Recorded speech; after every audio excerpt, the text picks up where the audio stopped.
Hi everyone, it's Nicole here from Sydney English Teacher and from the Successful English Learner by Sydney English Teacher. And thank you to my Question of the Day series. Today's topic is on why we shouldn't apologize for our imperfect English. So stick around for this interesting topic and for lots of helpful advice. So, welcome, and thank you for joining me for episode 55. It's always such a pleasure bringing you another episode of my Question of the Day series. I can't believe we're up to episode 55 already. If you are joining me for the very first time today, then definitely go back and watch the previous episodes of any topics that you are interested in. So far, we've looked at grammar, vocabulary, pronunciation, the best places to learn English, the best methods for practicing, revision techniques, you name it. I've talked about it. But let's move on to today's topic. Are you ready? As I've already mentioned, today we are looking at a question that I get asked quite often, and it is, should I apologize for my bad English? Do you know what my answer is to that one?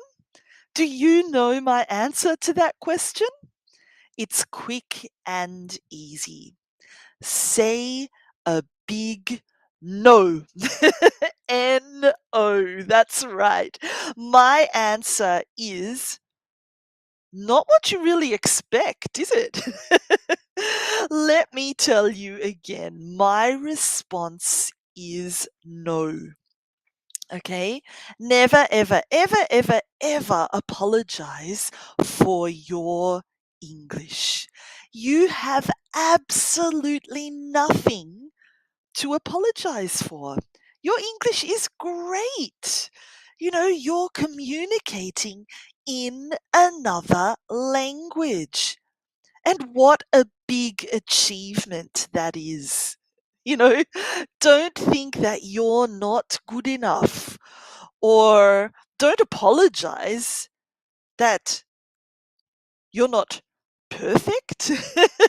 Instead, pat yourself on the back and realize how amazing you actually are, how much you have already learnt and achieved.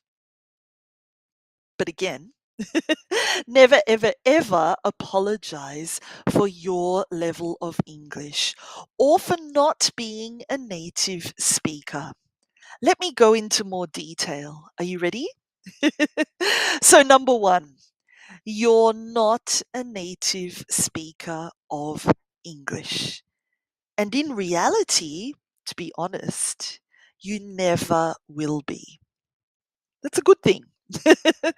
All of us can only ever be native in one language. In the language we are born into, in the language we grow up with.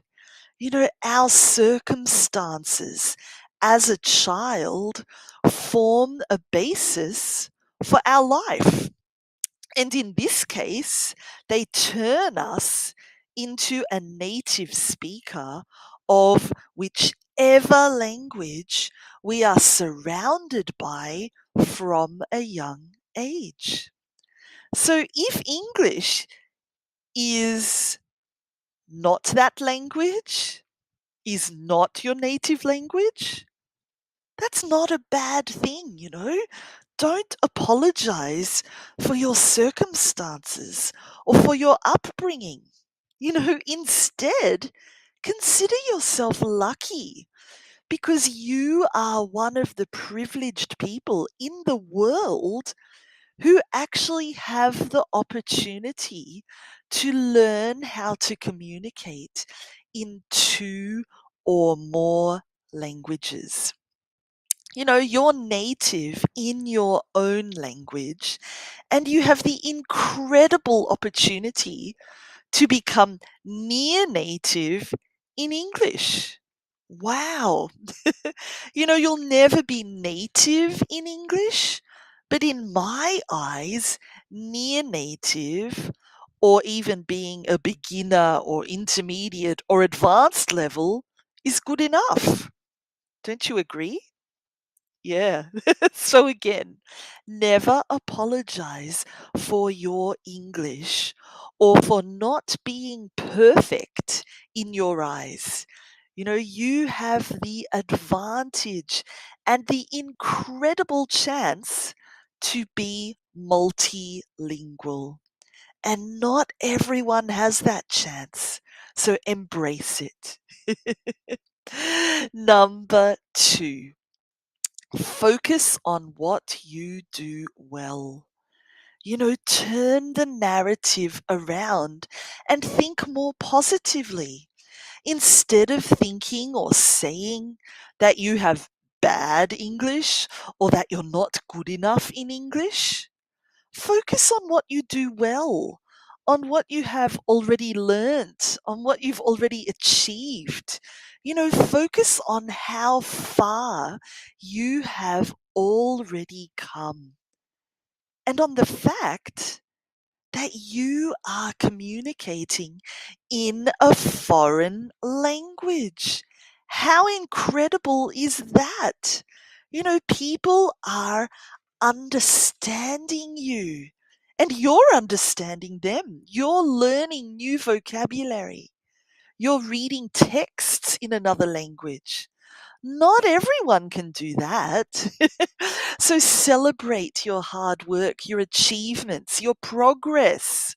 Look at the positive instead of focusing on the negative or on what's difficult or not perfect. Okay? Remember that learning anything takes time and you'll continue to get better and better and better. And promise me that you never apologize for your level of English again. Okay? Focus on what you do well. Next, number three, don't compare yourself to others. This is the best advice that you'll hear today. It's not a race. That's right. Learning a language is not a race or a competition. There's no need to compare yourself to anyone else because there's absolutely nothing to compare. Everyone is learning at their own pace and they're all learning for a different reason. Everyone has different goals and different motivators as well. No two English learners will ever be the same. So never compare yourself to others and especially never compare yourself to a native speaker. You're not achieving anything at all by doing that. You're only making this harder on yourself. You're only losing your confidence and really hitting the pause button on your progress. And we don't want that, do we? So, again, don't ever apologize for your English. Instead, celebrate it. Don't compare yourself to anyone else. If there's anyone that you should be comparing yourself to, it's you. The you of yesterday, the you of last week, the you of last month, or even last year. Why should you compare yourself to the past you? So that you can see how far you've already come. That's right. Number four, use this as motivation to learn and to practice. So if you have any negative thoughts in your head or any self doubt about your level of English or your ability, change that. Turn it into something that will really help you. Use it as the motivation that you need to learn and improve. Use it as the push you need to practice. I have a little exercise for you, and it's very, very simple. Every time a negative thought about your English pops into your head, go and learn something new. A new word, a new expression. Go and practice something that you've just learnt. Or even grab a pen and write a sentence in English. Anything at all. But use it as a reminder to do something for your English, to learn something new, to practice, to move forward so that you're improving instead of being stuck in your own negative thoughts and self doubt.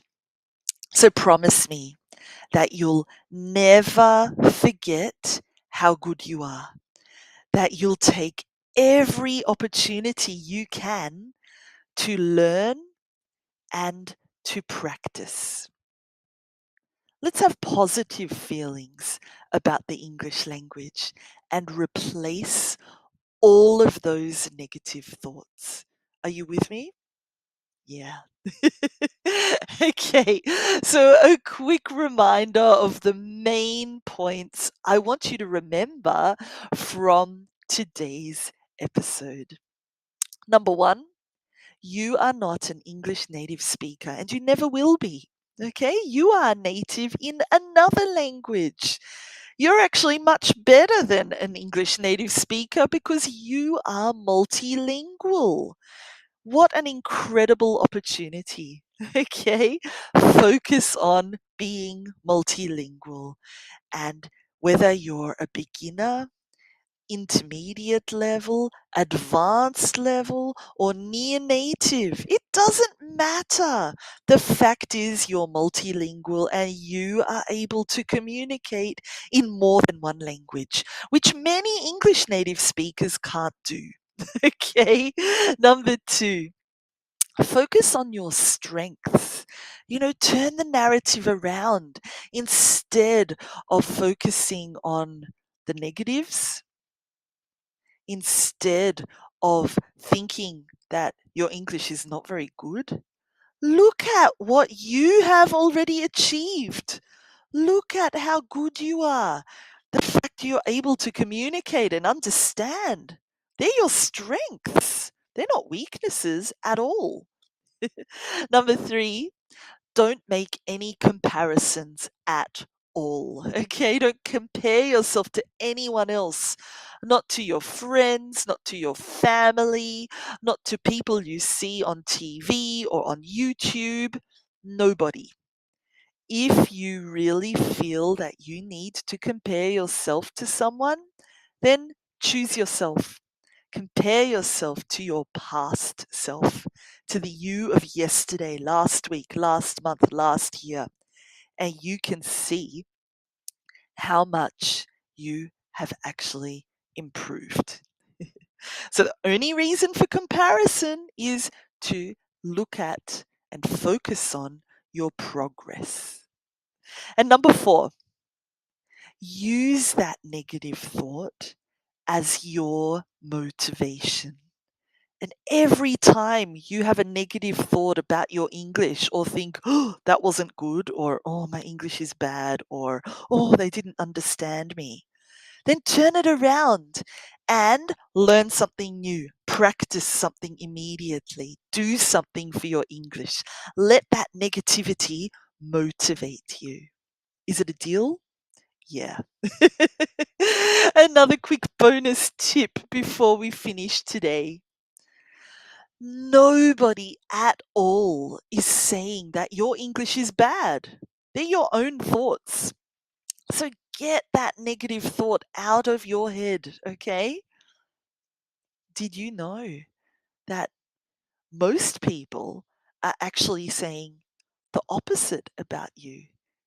And they're really impressed by how well you are able to communicate. Yeah. In fact, many people are inspired by you and want to be just like you. You just don't know that yet because they don't tell you. Okay? So keep learning, keep practicing, keep moving forward. And most importantly, keep enjoying the English language because you are doing brilliantly and you are inspiring many other people. And how amazing is that? So, if you enjoyed today's session, give me a like, watch it again, share it with your family and friends. And if you have any questions whatsoever, definitely get in touch and ask. I'm always happy to help. And if you have any requests for a future topic, I'm more than happy to focus on that topic in a future episode of my Question of the Day series. Come and join me in my learning community if you'd like a little bit more learning and practice. We've got Facebook, obviously, the page, the group. We've got the amazing YouTube channel with hundreds of learning videos there. We've got my learning library, my online courses. We've even got my blog. So come and join me and my learning community of thousands of people from all over the world. You won't regret it. Again, thanks for joining me. Come again because we have an amazing episode coming up next. A really, really interesting question that I will be focusing on. And if you enjoyed today, go back and watch a few of the other episodes that I have already created. Thank you so much, and I'll see you again really